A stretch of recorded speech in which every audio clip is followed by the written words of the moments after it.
Okay, I cycled through until I was confident that pretty much all the air had been evacuated out of the system.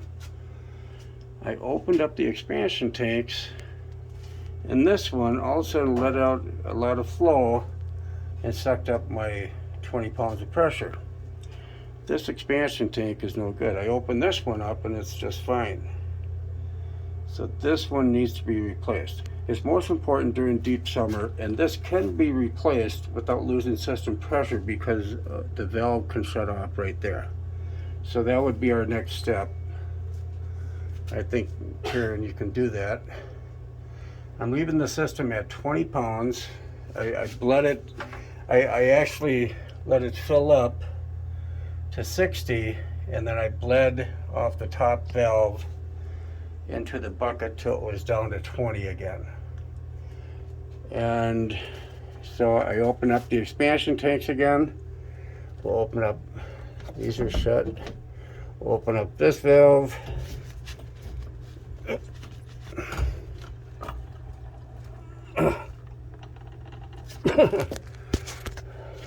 There we go. And then we're ready to turn the system on. 20 pounds of pressure. All the valves are open. See, that's including these. Open means they go along the flow of the pipe. If it was closed, that's closing off the flow, perpendicular. So we're going parallel. Everything's open. Ready to plug it back in.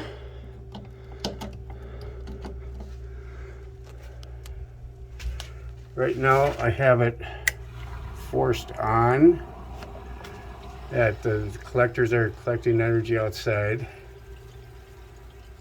So I should feel, I'm going to feel this, the check valve. And I should feel that right now the system's at ambient.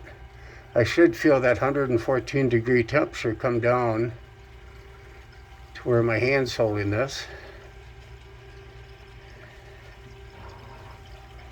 It already feels like it's getting hotter.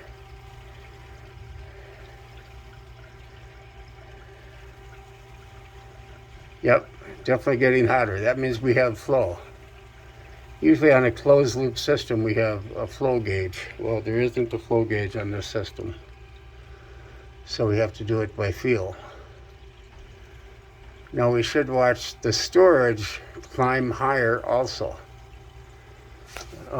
And since there's a temperature differential, we'll be able to turn it on automatic, and it'll stay on. So the light is on and pump on. I'll turn the, see the storage is climbing up.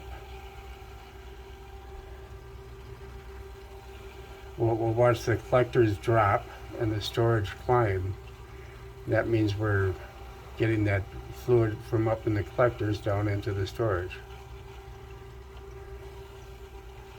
Collectors are kind of going up and down because that colder fluid from the storage is being pumped up into the collectors. So I expect to see a little temperature drop. However, it's morning and it's not really a sunny day, but the temperature is increasing out there. So while I expect to see the temperature drop, it may climb too. Or we may get clouds going in and out and see some variable in the collector temperature.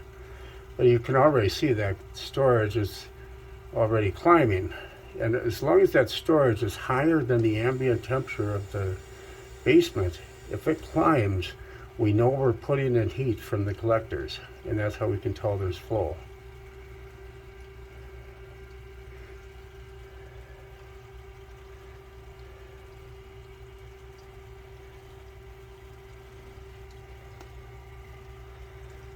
Okay, I think we're ready to wrap up here. That storage is continuing to climb. I'll do the last video in a couple minutes after I take everything apart, which is a matter of taking these hoses apart, draining my pump, and then I'm going to put the remaining fluid inside one of these empty gallon containers of Cryotech and write on it mixed fluid. So we've added 3 gallons of Cryotech fluid.